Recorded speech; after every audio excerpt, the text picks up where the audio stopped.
source of protein in plant-based fake meats comes from plants. Okay, duh. But I bring that up because someone needs to grow those plants.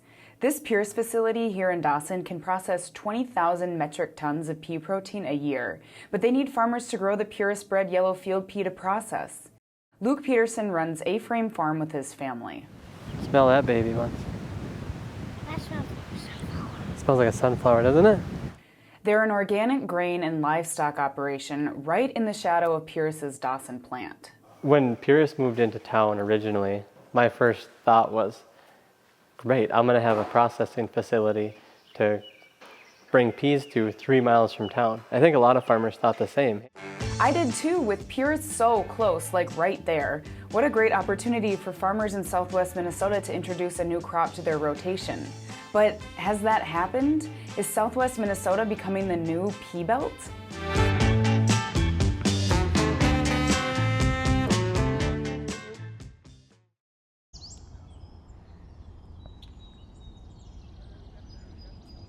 Our farm's been here since 1893. I'm 5th generation, and I've been farming with my dad since 2009.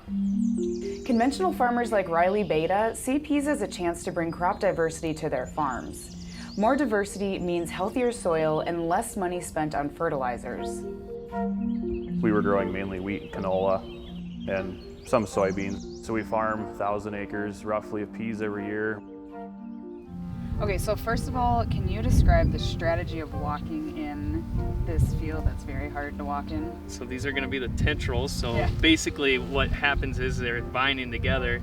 So when you're walking in, you definitely want to use high knees. High knees or some kind of hovercraft if you're under 5'3" like me and find yourself walking through a pea field in North Dakota.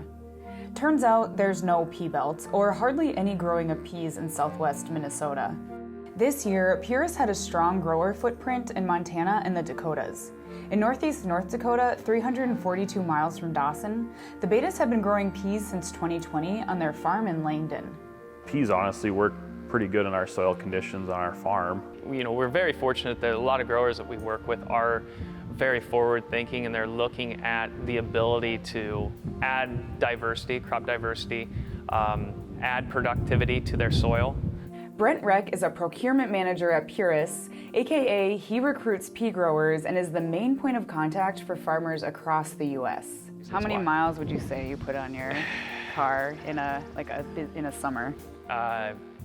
Somewhere probably around 60 to 70,000 Yeah, miles so a year. Not a lot. I work fairly closely both with our plants as far as what that demand planning is for what we will need for raw product inbound throughout a whole year. I'm working at the same time with growers throughout the U.S.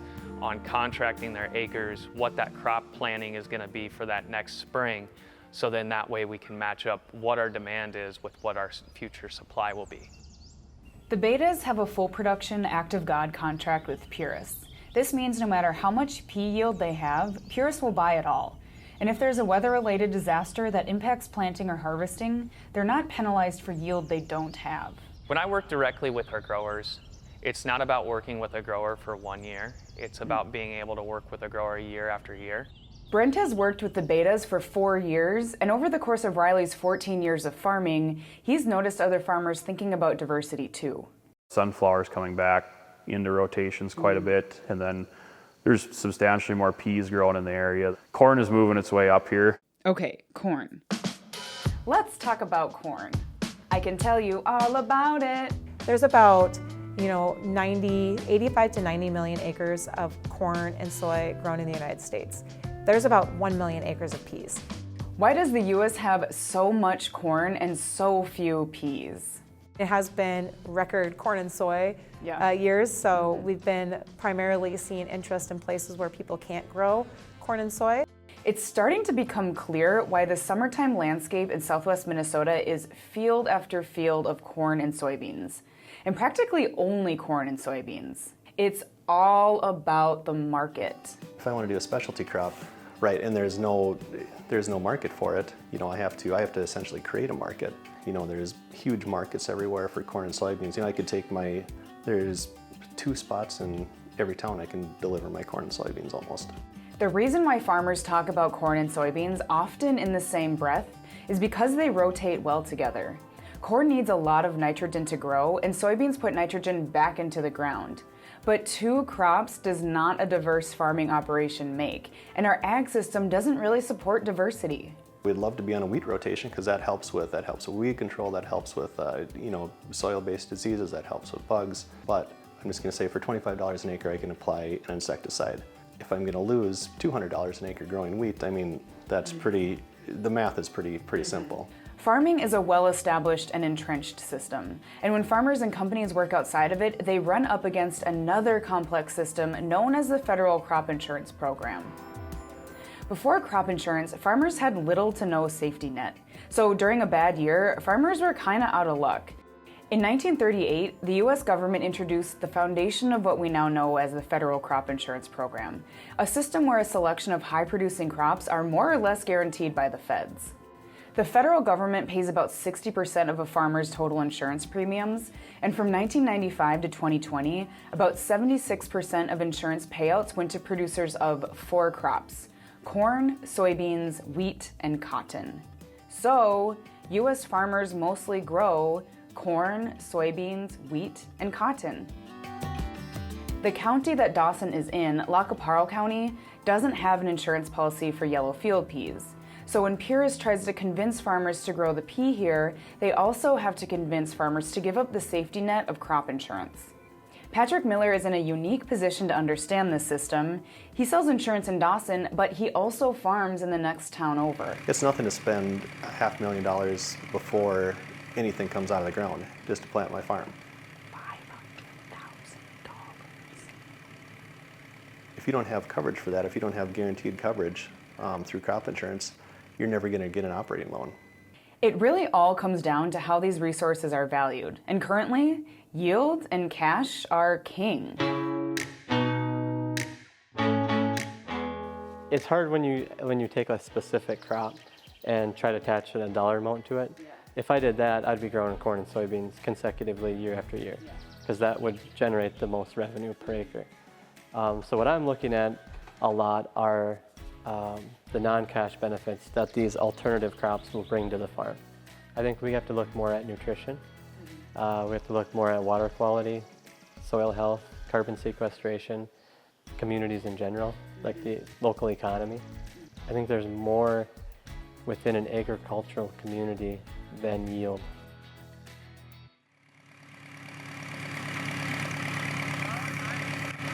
Patrick Miller is also trying his luck at something different. It's a learning experience. Yeah. Honeyberries.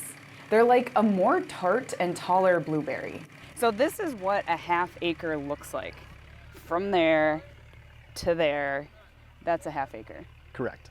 And this is an uninsured crop that you have. Correct. There's no coverage on, they're not established in our county.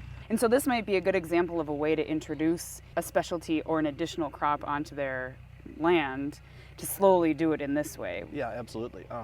Because like I said, right now, this is less than 1% of, productive ground. To establish an uninsured crop, a farmer needs 3 years of yield data to try to prove that it's a crop worth insuring. But even still, the coverage might not be approved. I have crops on my farm that are not insured. Kernza is one of them. Buckwheat is another.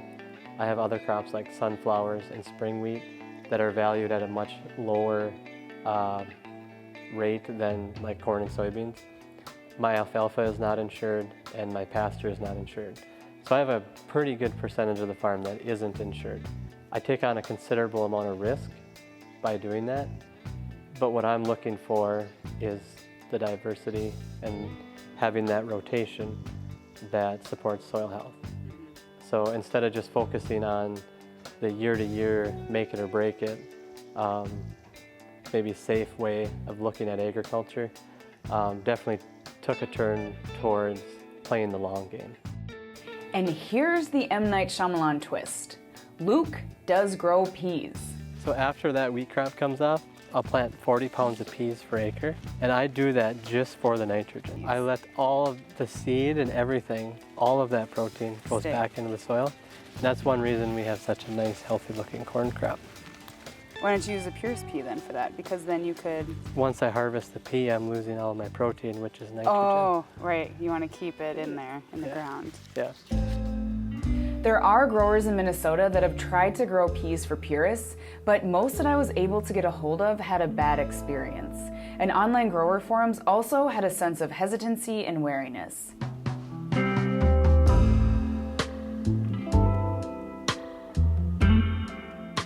Be it directly related to business with PURIS, like complicated contracts or strict spec standards, or the systemic challenge of crop insurance, growing the PURIS pea, growing crops in general, puts a lot of responsibility on farmers. These farmers that I talked with recognize that PURIS is trying to run a business in this system, but they are too. So either they've moved on to other specialty crops or back to a corn and bean rotation. It's a learning curve when it starts. We do have a food grade product. Making sure that we're having a soy-free product can be difficult to deliver on. So there's times that we've had producers that are frustrated with that spec. It's having the front runners or the innovators that are looking to kind of go against the trend a little bit and establish different crops, and not necessarily having that net, that safety net there from a financial side. PURIS can be seen as a proxy for all of the companies trying to make it in this alternative protein space.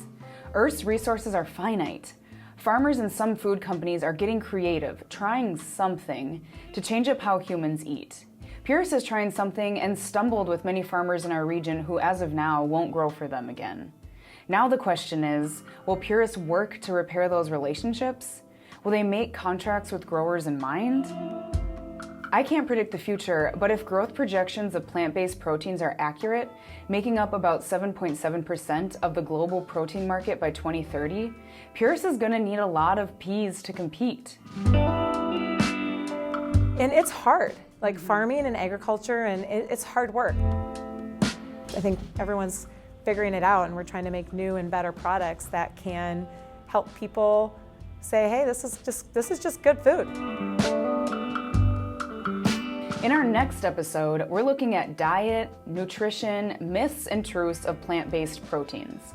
Who is eating plant-based products, and how do these foods fit into the rural landscape they're grown and processed in?